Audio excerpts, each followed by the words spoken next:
사랑하고 또 존경하는 우리 이문동교회 성도 여러분, 안녕하십니까?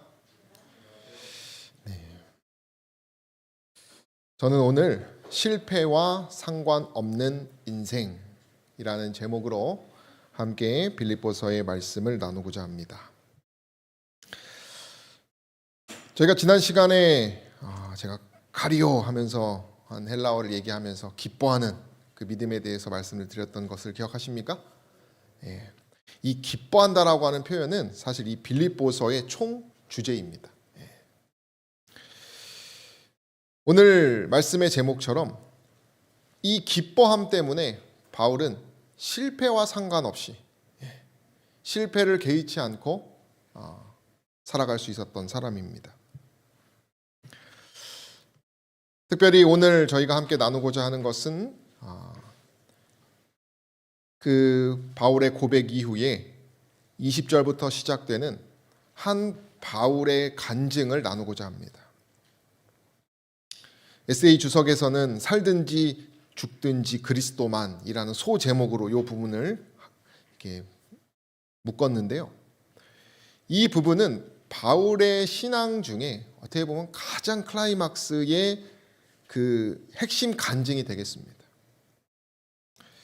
사실 이 부분을 오늘 이 시간 다 다루기도 힘들고 저도 이게 감당이 안 되고요.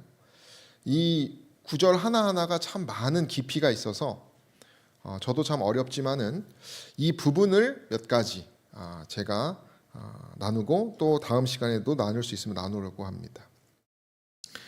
특별히 이 바울의 간증의 가장 핵심의 구절은 1장 21절입니다. 우리 함께 읽어보겠습니다. 이는 내게 사는 것이 시작.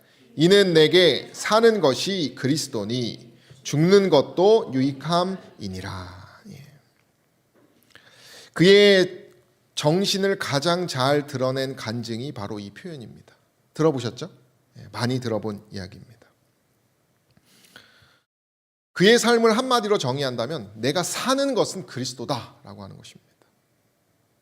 그리고 이 헬라어를 잘 보면 사는 것이 그리스도고 죽는 것이 유익하다는 것이 같은 의미로 연결지어져 있습니다. 특별히 이 유익하다라고 하는 표현은 21절의 마지막에 등장하는 표현입니다. 18절에도 기쁘다라고 끝났던 것처럼 이 21절도 유익하다라고 하는 것이죠. 그리고 이 유익의 중심에는 그리스도라는 분이 있습니다. 근데 죽는 게 유익하다는 것이 여러분 와닿으십니까? 우리가 논리로는 압니다. 머리로는 이해가 되는데 꼭 설교를 준비하면 전화가 옵니다. 한 전화가. 한 지인이었는데요. 간단하게 말하면 자기가 돈을 몇 천을 빌려줬는데 선의로 그 친구의 사업을 위해서 자기가 빌려줬는데 분명히 갚을 시간이 되었는데도 뭐가 안 온다는 것입니까? 연락이 안 온다는 것입니다. 뭐 여러 이야기를 했지만은 자기가 선의로 했으면 그것을 감사해야 하는데 하지 않는다면서 그래서 제가 그러면은 어쨌든 뭐 얘기 끝에 결국엔 어떻게 되느냐? 자기가 더 이상은 절대 돈을 빌려주지 않겠다는 얘기를 하더라고요.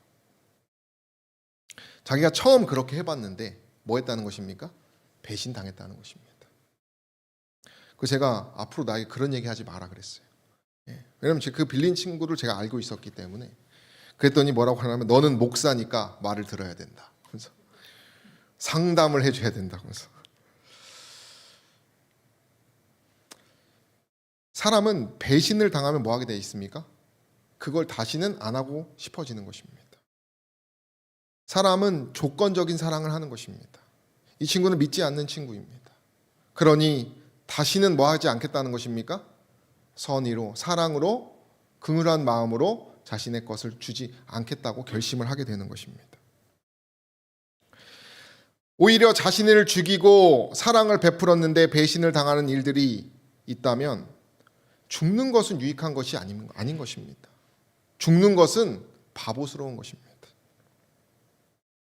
우리는 어떤 한 친구의 이야기지만은 간접적으로 또 경험적으로 성도님들의 삶 가운데 이러한 일들이 많을 것이라고 생각을 합니다. 우리가 무언가 남에게 희생하고 헌신했는데 뭐로 돌아와요? 뻔뻔함으로 돌아오거나 뭔가 내 선의에 마음에 들지 않는 반응으로 돌아와서 우리가 죽는 것이 유익하다라고 말할 수 없는 그런 삶의 경험들이 우리에겐 있다는 것입니다. 근데 여기 보면 내게라는 표현이 있어요. 이는 나에게. 이것은 바울의 개인적인 경험에서 나오는 확신인 것입니다.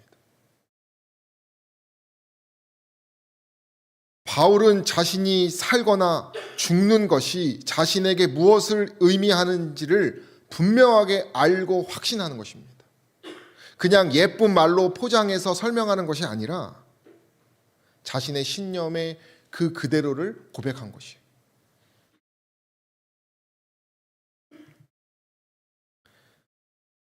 실패도 배신도 여러 두려움도 그는 개의치 않고 유익하다, 이득이다 라고 말했다는 것입니다. 주석에 보면 SD 주석에 보면 이렇게 얘기합니다. 그의 단어는 비관주의자가 아니다. 저도 여기를 쭉 묵상을 하면서 죽는 게 유익하다는 얘기가 마치 죽는 게 더 낫다라고 하는 느낌을 받아요.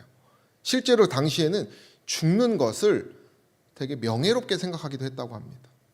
우리가 어떤 철학들을 보면 인간이 자살을 할 수 있는 용기는 엄청 위대한 것이라고도 말하는 것을 제가 보았어요. 아무나 자살할 수 없다, 뭐 그런 표현도 제가 보았습니다. 어쨌든 이 죽음을 마치 긍정적인 것처럼 표현하기도 하는데요. 또 어떤 경우에는 이 바울의 이 죽는 것이 유익하다라고 하는 것이 마치 비관주의자나 즐거움의 감각마저도 잃어버려서 그냥 죽는 게 뭐 하는 것이에요? 그냥 빨리 전쟁 나서 빨리 다 없어졌으면 좋겠다. 뭐 그런 그냥 포기하는 기진맥진한 상태로 이해할 수도 있겠습니다. 그러나 그런 것이 아니라고 말합니다. 심지어 수고에 지쳐서 시련과 핍박이 끝나기를 열망하는 것도 아니고 까다롭거나 침울하거나 냉소적인 표현이 아니라고 말합니다. 그는 따뜻한 인간적 동정을 가졌으며 생기 있게 진정한 그리스도인 삶의 균형 잡힌 활동을 살던 사람이라고 말합니다.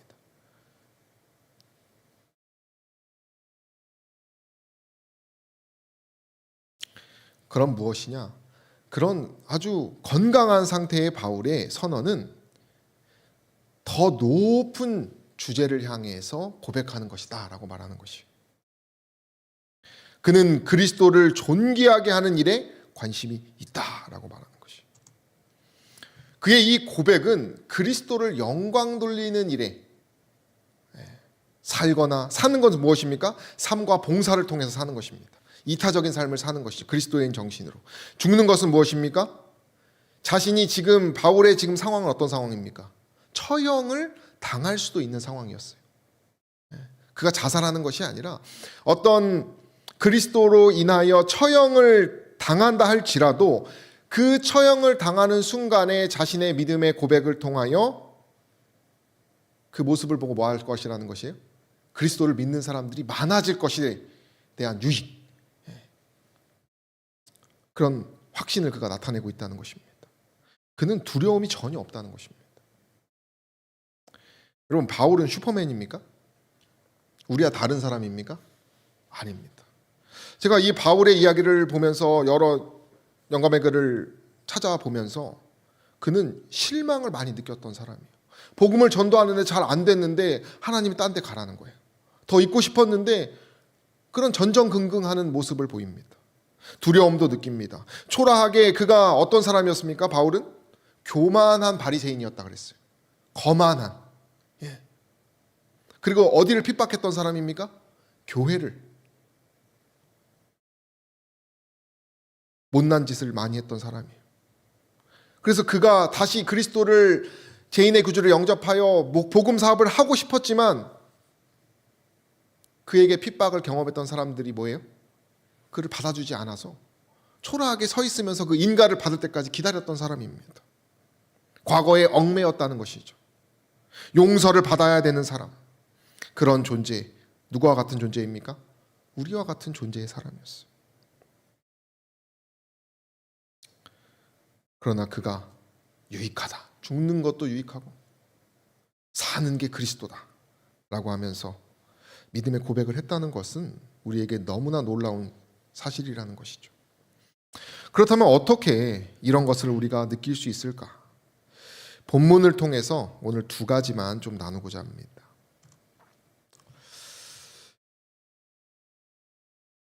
그가 이런 간증을 나누기에 앞서서 이런 표현을 합니다. 이것이 너희 간구와 예수 그리스도의 성령의 도우심으로 내 구원에 이르게 할 줄을 아는 고로.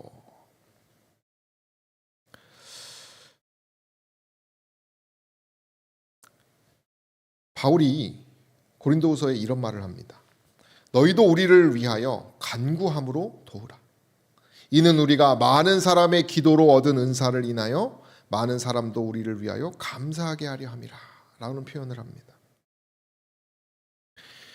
이를 통해서 첫 번째는 무엇이냐면 그가 어떻게 이러한 실패와 상관없는 믿음, 죽는 것도 유익하다라고 말했던 신앙을 할 수 있었던 원동력 중에 하나는 자신과 성도들의 무엇을 의지했기 때문입니까?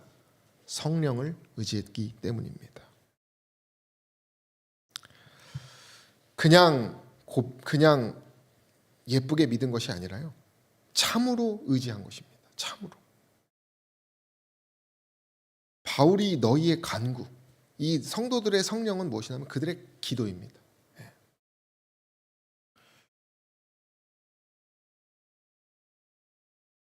바울은 자기가 힘이 없다는 것을 고백한 것입니다. 그렇기 때문에 누구의 기도가 필요해요? 나의 기도도 필요하고, 뿐만 아니라 누구의 기도도 필요합니까? 성도들의 기도. 이 교회 안에서 그리스도를 향하여 믿는 몸된 모든 지체들의 힘이 다 필요하다는 것을 고백하는 것입니다.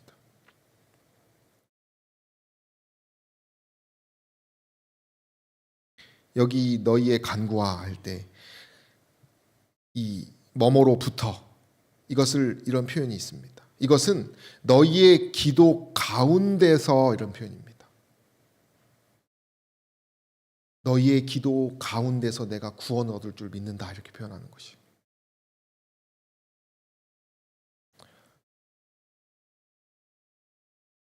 그리고 그 성도들의 기도뿐만 아니라 여기 보면 이제 접속사로 똑같이 단어로 이렇게 예수 그리스도의 성령의 도우심은 이제 자신이 믿는 그리스도를 향한 그 성령을 말하는 것입니다.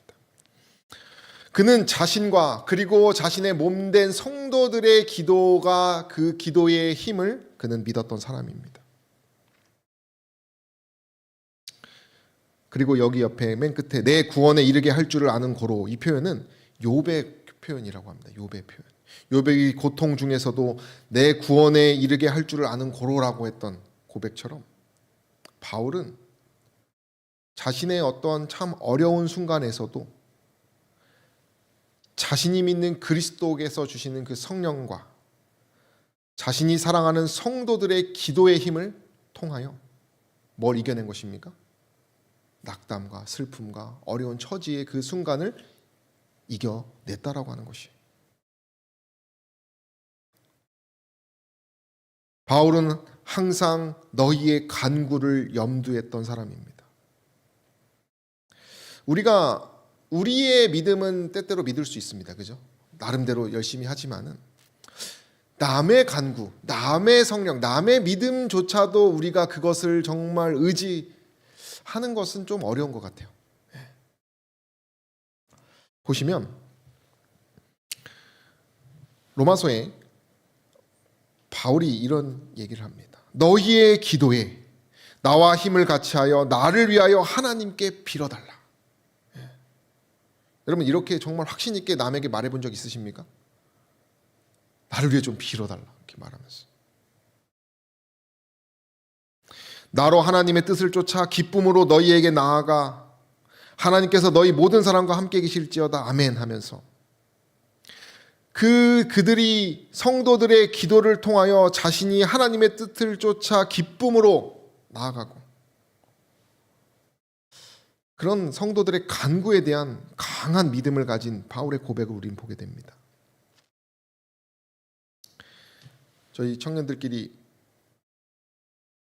기도 제목을 나눠서 매일 이렇게 올립니다. 기도팀이 있어서 올리는데요. 보통 기도 제목이 3개 정도입니다. 그것이 센스 있는 사람의 기도 제목이에요. 근데 제 기도 제목은 한 11개 됩니다. 11개. 제 기도 제목이 너무 길다는 얘기를 제가 청년 2번이나 들었습니다. 다른 청년들에게. 근데 제가 그것을 줄이고 싶습니다만은 줄이고 싶지가 않아요. 왜냐하면 그 제목들이 좀 간절하거든요. 청년들에게 적당한 기도로 하는 것이 아니라 저에 있는 그냥 그 간절한 걸 다 제가 적은 거예요. 제가 감당을 못하기도 하고, 누군가 기도를 해줘야 그것들을 제가 이길 수 있기 때문에. 바울은 빌어달라고 이렇게 얘기합니다. 간청하고 있습니다.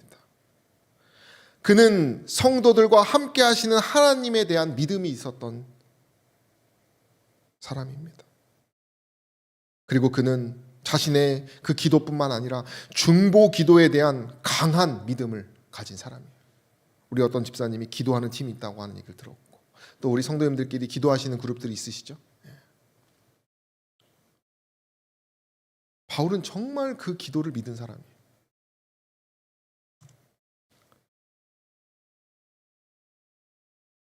그는 자신과 다른 사람들이 드리는 중보 기도의 가치를 확고히 믿었다. 바울은 하나님의 백성이 연합하여 드리는 기도를 매우 높이 평가했다. 이렇게 말합니다. 여러분 얼마나 믿고 계십니까? 중보 기도하는 것이 형식적이라고 터부시하진 않으십니까? 우리가 조금만 돌아보면 기도해야 된다, 기도 올려야 된다, 뭐 그런 얘기가 많죠, 그죠? 우리 주보에도 매일의 기도 제목이 있고, 목사님께서도 새벽마다 이렇게 올려주시고, 우리의 삶에는 이 기도를 올리는 것이 많습니다.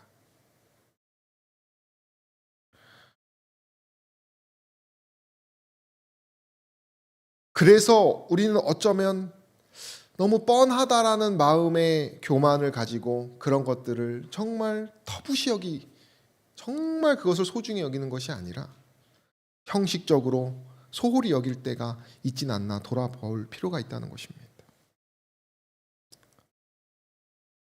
바울은 형식적이지 않았습니다마는 그러한 기도가 형식적이라 할지라도 바울은 참이나 거칠애나 그리스도를 바라보았다면 감사하는 마음으로 그것을 더 했던 사람이었을 것입니다. 제가 이걸 보니까 믿음의 사람들은 뻔한 것을 뻔뻔하게 잘하는 사람입니다. 다니엘이 항상 뭐 열고 기도했어요? 창문 열고 기도했어요. 그거 한 번 안 하면 안 됩니까? 항상 그는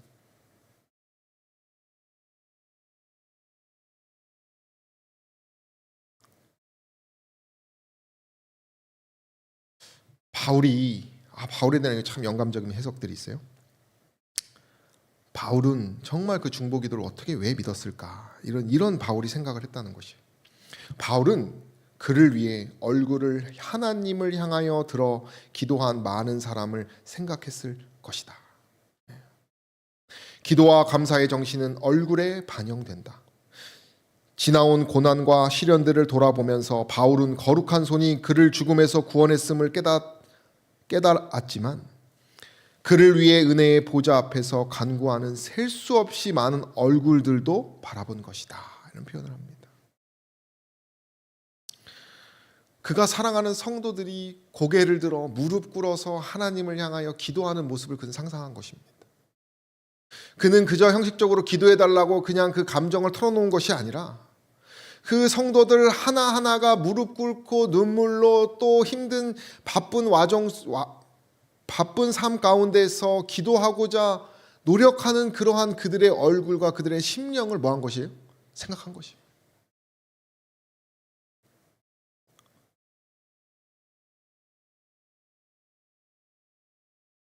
그러니까 기도에 감사할 수 있는 것이, 중보기도 좀 해달라고 하는 것이. 우리가 중보기도 하신 분들에게 감사하다는 표현을 많이 하시기를 바랍니다. 우리가 그것이 저는 좀 많이 소홀했던 것 같아요.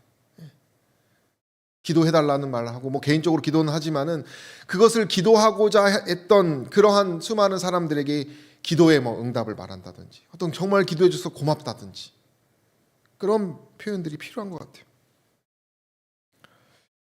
이런 걸 고민하면서 한 선교사분이 그 기도를 얼마나 좋아하는지, 정말 감사하다고, 그 기도에 응답됐다고, 그리고 기도하는 것을 계속 표현하는 모습을 생각해 보게 되었어요.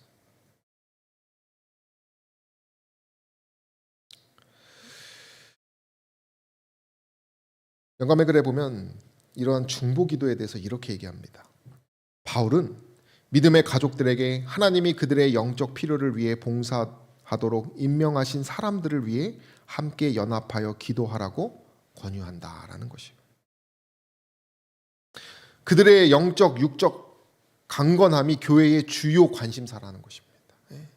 우리가 중보 기도를 통하여 하나님의 사업을 하는 모든 이들이 강건해지도록 하는 것이 주요 관심사가 되어야 한다는 것이.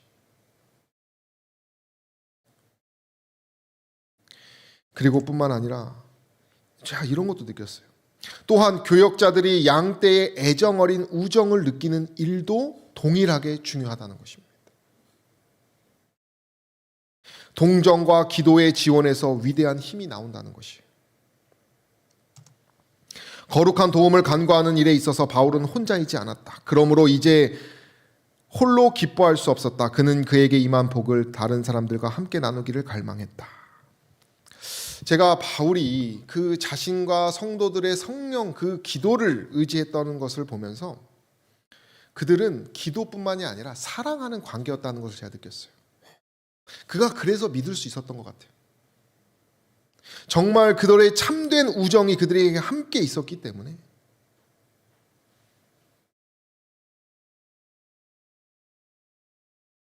우리가 만약에 중보기도를 하는데 나와 중보기도를 해야 될 사람하고 관계가 틀어지면 어떨까요?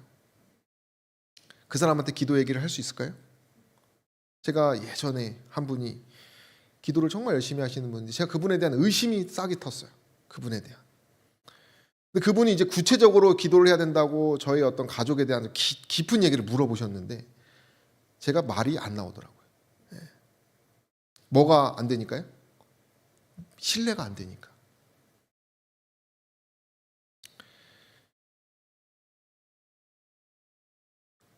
중보 기도라고 하는 것은 하나의 몸된 지체들의 기도입니다. 그죠? 그래서 정말 진정한 우정이 그들 사이에 있어야 한다는 것이에요.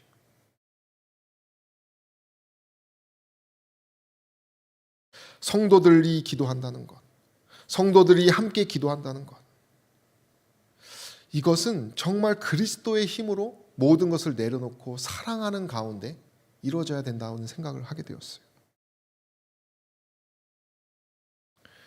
바울 목전의 상황에 함께 작용하여 그의 구원에 도움을 준 두 가지 요인 중 첫 번째 것이다 이렇게 표현합니다. 그것이 그들의 우정이라는 것이. 바울은 자신이 그들을 위해 기도하고 있는 것처럼 그들이 이미 그들을 위해 기도하고 있다고 간주한다.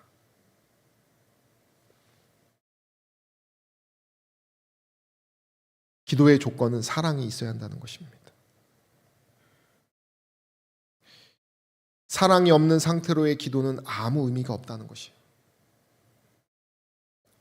우리의 기도는 성령의 역사 없이는 소용이 없는 것이 바로 기도입니다. 그렇다면 우리의 기도에 성령께서 역사하셔서 힘이 되려면 뭐 해야 되는 것이에요? 기도하는 자들의 마음에 그 심령이 사랑으로 부요해야 한다는 것이죠. 간절한 마음뿐만이 아니라 연합되는. 제가 그래서 바울은 믿은 것 같아요. 정말 믿은 것 같아요.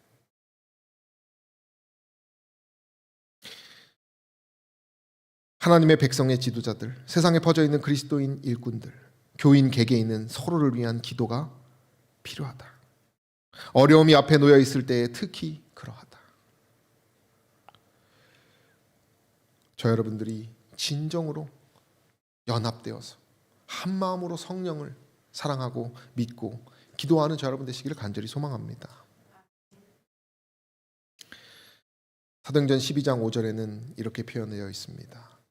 베드로는 옥에 갇혔고 교회는 그를 위하여 간절히 하나님께 빌더라. 그래서 1번을 다시 정리하면 나와 성도들의 성령을 의지하는 것은 곧 서로 그리스도의 사랑 안에 기도하는 것을 의미한다는 것입니다. 이러할 때에 실패와 상관없이, 실패와 아무 상관없이 죽음도 두려워하지 않으며 기쁨으로 살아갈 수 있다는 사실을 기억하는 저 여러분 되시기를 간절히 소망합니다. 두 번째는 20절에 보면 표현이 있습니다. 나의 간절한 기대와 소망을 따라, 이런 표현을 합니다. 여기서 간절한 기대와 소망을 따른다는 것은 외적인 것과 내적인 것의 어떤 그런 강렬한 소망과 어떤 그 기대감을 말하는 것입니다. 이 간절한 기대라고 하는 것은 머리를 들고 저 멀리를 바라보면서 무언가를 기다리는, 아주 간절하게 기다리는 것을 말한다고 해요.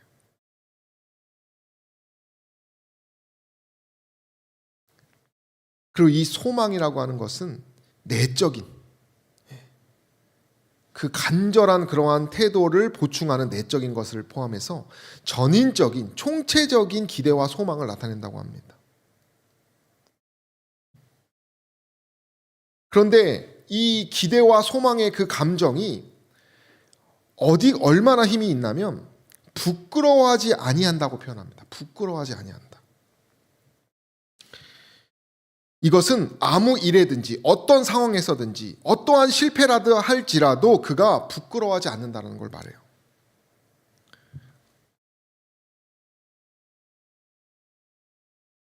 바울의 생애는 아까도 말씀드렸지만 연약함이 많았지만 그는 부끄러워하지 않았어요. 그리고 우리가 때때로 그리스도를 복음을 전하려고 할 때 뭔가 그것이 좀 잘못 전달돼서 어떤 상처를 주지 않을까, 어떤 그런 두려움을 가질 수도 있는데요. 바울은 지금 그 형벌을 받고 있었던 그 심판대에서 복음을 전할 것을 기대했기 때문에 어쩌면은 그의 그 고백이 자신의 그 처벌과 직접적으로 연관이 될 수도 있었던 상황입니다. 그러나 그런 것을 상관하지 않고 부끄럽게 되는 것도 상관하지 않고 담대하게 그는 그런 부끄러움을 개의치 않는 간절한 기대와 소망을 가진다고 얘기합니다.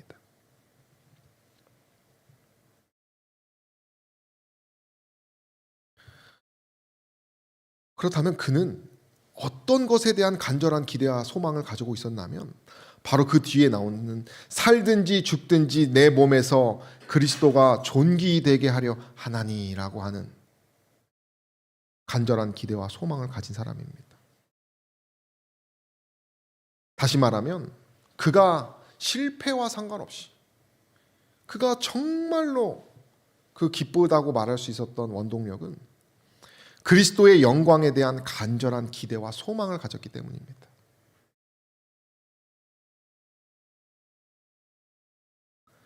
내 몸에서 그리스도가 존귀되게 하려 하나니.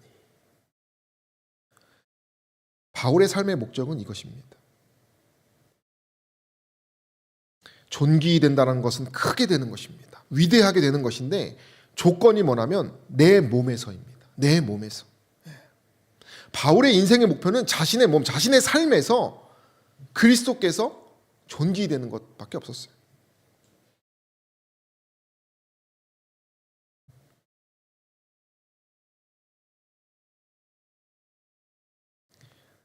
아까 그 간절히 기대한다, 그 목을 빼고 그 멀리를 바라보면서 기대한다라고 하는 표현이 딱 두 번 등장하는데 첫 번째는 아까 말했던 그 빌립보서의 말씀이고 두 번째는 로마서에 있는 말씀입니다.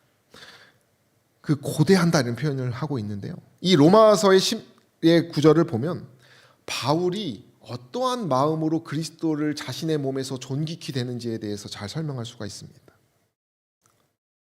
보면 성령이 친히 우리 영으로 더불어 우리가 하나님의 자녀인 것을 증거한다라고 하면서 이제 성령의 능력에 대해서 말을 하면서요.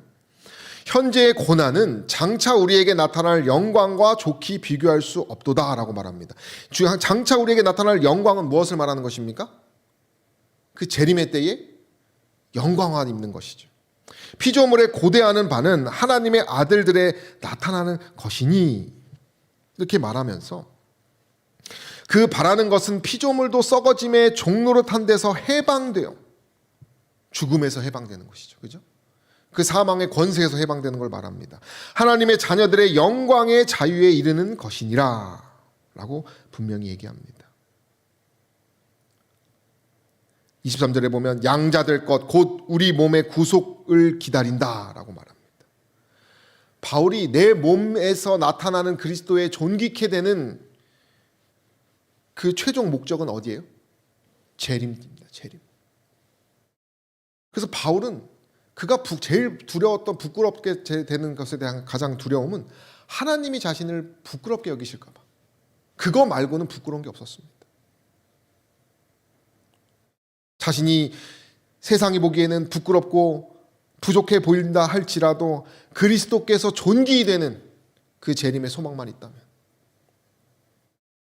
그는 참음으로 기다렸던 사람이라는 것이죠.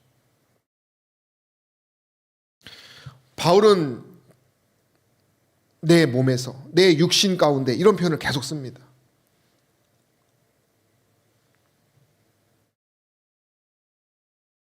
이것은 자신의 지금 현재 나타나는 삶을 표현하고 있다고 말을 한다고 해요. 다시 정리하면 바울이 실패와 상관없이 그 믿음을 가질 수 있었던 것은 그리스도의 영광에 대한 간절한 기대와 소망일 뿐만 아니라 자신의 현재의 삶에서 재림의 영광을 나타내는 것을 통해서 그는 그 두려움을 이기는 힘을 가졌다는 것이에요. 기대와 소망이 있는 사람은요, 움직이게 되어 있습니다. 그죠? 그 소망이 있기 때문에 뭐 하게 되는 것이에요? 뭔가 힘을 쓰게 노력을 하게 된다는 것이에요. 그것을 믿고 있다는 사람은, 그 소망을 믿고 있는 사람은 그냥 있지 않습니다. 준비하고 또 그것을 이루기 위하여 노력한다라고 하는 것이죠.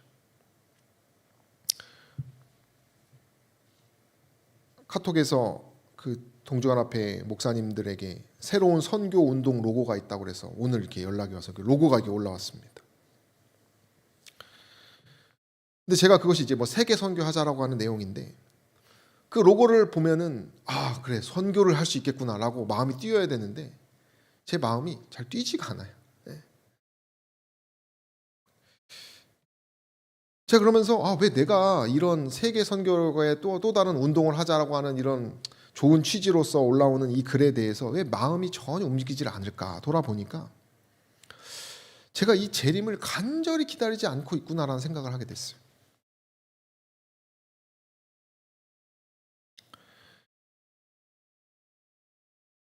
바울이 부끄러움도 있고 어떤 자신의 어떤 부족도 있고 실패도 잊을 수 있었던 것은 그의 삶이 정말 그 재림의 영광을 고대했기 때문입니다. 정말 그것을 자신의 삶 가운데서 실현하면서 살았기 때문이에요. 그렇지 않으면 그것을 온전히 기다릴 수 없는 것 같아요.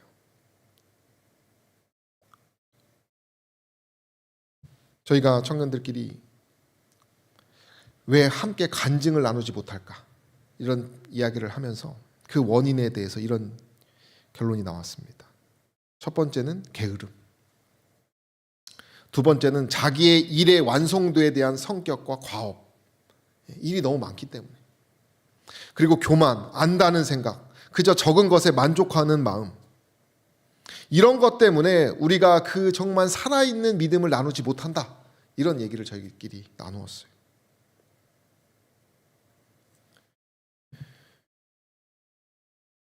바울은 그의 삶에서 재림의 영광을 나타냈던 사람입니다.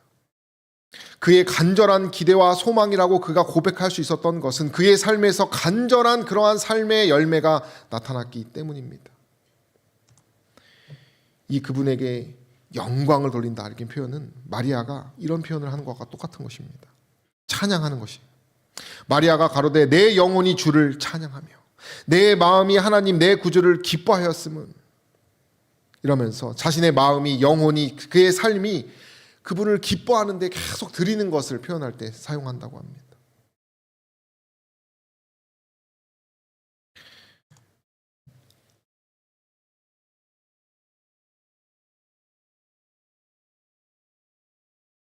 바울이 나의 삶이 그리스도다라고 표현했다라고 하는 것은, 그리고 그분이 존귀케, 내 몸을 통하여 그분이 존귀케 되는 것을 내가 기다린다 그렇게 고백했던 것은 이런 표현이라고 합니다. 그분의 인격과 권능에 대한 나의 공개적인 증언으로 인해서 찬양을 받으실 것이다. 그는 지금 처형대 앞에서 심판을 앞뒀던 사람이에요. 근데 바울은 뭘 계속 기다리고 있었냐면 그 심판대 앞에 빨리 서기를 기다렸던 사람이에요. 왜요? 그 처형대에서 그 심판이 선고되는 순간에 뭐를 고백할 수 있기 때문이에요? 그리스도를 고백할 수 있었기 때문에. 어떤 주석에 보면 이렇게 표현합니다. 바울이 자신의 설교를 수정하지 않고 담대하게 복음을 선포하더라도 그리스도는 확대될 것이다. 반대에도 불구하고 그리스도가 확대되는 것은 새로운 것이 아니면 항상 그래왔던 일이다. 바울이 살든 죽든 그 결과는 동일할 것이다. 바울은 살 수도 있고 죽을 수도 있었던 그러한 처형을 앞두고 있었던 정말 위험하고 두려운 순간에 담대하게 복음을 전하는 것, 그것만 생각했었던 사람이에요. 그는 그러한 능력이 퍼질 것에 대한 확신을 가졌던 사람이에요.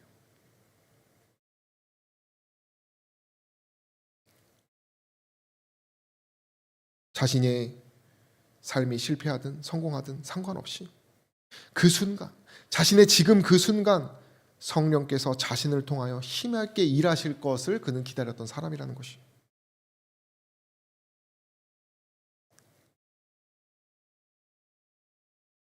어떻게 우리는 그럴 수 있을까요? 우리의 매일매일에 똑같이 벌어지는 그러한 삶 가운데 우리가 정말 그렇게 매일의 여정을 똑같이 쳇바퀴처럼 돌아가는 그러한 여정을 살아갈 때 내 사는 것이 그리스도라 어떻게 고백할 수 있을까? 이 빌립보서의 이 고백을 이런 표현이라고 합니다. 내가 살아갈 때 그리스도를 의존한다. 그것을 매일 바울이 고백한 것과 똑같다는 것이.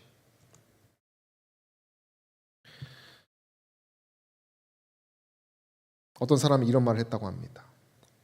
나는 일종의 새 삶을 살며 그리스도는 내게 모든 것이며 숨결, 생명, 빛이다.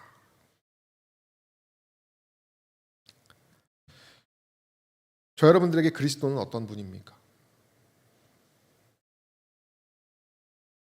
그분이 우리의 숨이요, 생명이요, 빛이 되시게 되기를 간절히 소망합니다. 교과에 보니까 그는 그리스도와 함께 하는 생애를 살 만한 가치가 있는 유일한 생활로 간주했다 이렇게 말해요. 내게는 사는 것이 그리스도다라고 말한 것은 그분이 없으면 아무 의미가 없다라는 것입니다. 그분이 그러니 나의 전부요, 내 삶의 주인이요, 나 자체다 이렇게 표현한 것이. 그것만이 실패도 죽음도 두려워하지 않는 그런 가치를 아는 삶을 살 수 있다고 바울은 얘기하고 있다는 것입니다. 제가 지난 시간에도 함께 나눴는데요. 이 부분을 우리가 좀 함께 읽도록 하겠습니다. 그리스도에게 가장 가까이 설 사람은, 함께 읽겠습니다. 시작. 그리스도에게 가장 가까이 설 사람은 이 땅에서 그리스도의 자기 희생적인 사랑, 즉 자랑하지 아니하며 교만하지 아니하며 자기의 유익을 굳지 아니하며 성내지 아니하며 악한 것을 생각하지 아니하는 사랑, 마치 우리 주님을 움직였듯이 제자들로 하여금 인간을 구원하기 위하여 모든 것을 주고 생애하게 하고 수고하게 하고 죽기까지 희생하게 한 사랑의 정신을 가장 깊이 체득한 자들이 될 것이다. 이 정신이 바울의 생애 가운데 명백히 나타났다. 바울은 내게 사는 것이 그리스도라고 말하였다. 왜냐하면 그의 생애는 사람들에게 그리스도를 나타냈기 때문이었다. 그는 그리스도를 얻기 위하여 죽는 것도 유익함이니라 하고 말하였다. 죽음 그 자체도 그리스도의 은혜의 능력을 나타낼 것이었으며 영혼들을 그에게로 모을 것이었다. 바울은 살든지 죽든지 내 몸에 그리스도가 존귀되게 하려 하여 한다고 말하였다. 저 여러분들이 이러한 생애를 사시게 되기를 바랍니다. 그저 내 마음으로 소극적으로 끝나는 것이 아니라 생애가, 그의 생애에 누가 나타나요? 그리스도가 나타나요. 바울이 그 정말 죽음을 앞두는 순간에도 그가 고대할 수 있었던 것은 그의 그 순간, 삶의 그 순간순간마다 그리스도의 능력이 나타날 것을 바울은 믿었기 때문입니다. 그래서 바울은요, 그러한 죽음을 앞두고 있는 순간에 그분께서 그 죽음도 이기게 하실 것을 믿었다고 이렇게 얘기를 해요. 다시 말하면 우리에게 그걸 적용한다면 우리의 실패가 하나님 앞에 있을 때 뭐라는 것이에요? 그 실패가 아닌 것처럼 누가 해주신다는 것이에요? 하나님께서 돌려놓으신다라고 하는 것이죠. 이는 내게 사는 것이 그리스도니 죽는 것도 유익하니라. 말씀을 마치면서요, 이 사는 것은 지속적인 매일의 삶의 행위라고 합니다. 그러한 삶 가운데서 바울은 자신의 인생관, 신념이 남들과 다름을 다시 강조한 것입니다. 쉽게 얘기하면 필사적이고 목숨을 건 상태를 말한다고 하는 것이에요. 모든 것이 그리스도에 대한 사랑과 헌신으로 통제되어지고 결정되어진다라고 하는 어떤 그러한 것을 고백하는 것이 사는 것이 그리스도라라고 하는 것이라고 말하고 있습니다. 사랑하는 성도 여러분, 저 여러분들이 정말 그 성령의 함께 하심을, 우리와 성도 사이에 있는 그 성령의 함께 하심을 믿게 되시기를 간절히 바라고, 또 우리의 삶 가운데 정말 그리스도의 그 영광을 나타내시고 그로 인하여 우리가 정말 재림을 갈망하고 고대하는 그런 재림을 준비하는 아들, 딸들 되시기를 간절히 소망합니다. 그래서 저 여러분들이 실패와 상관없이, 죽음과 상관없이, 우리의 여러 감정과 상관없이 기뻐할 수 있는 저 여러분 되시기를 간절히 바라며 말씀을 마치겠습니다.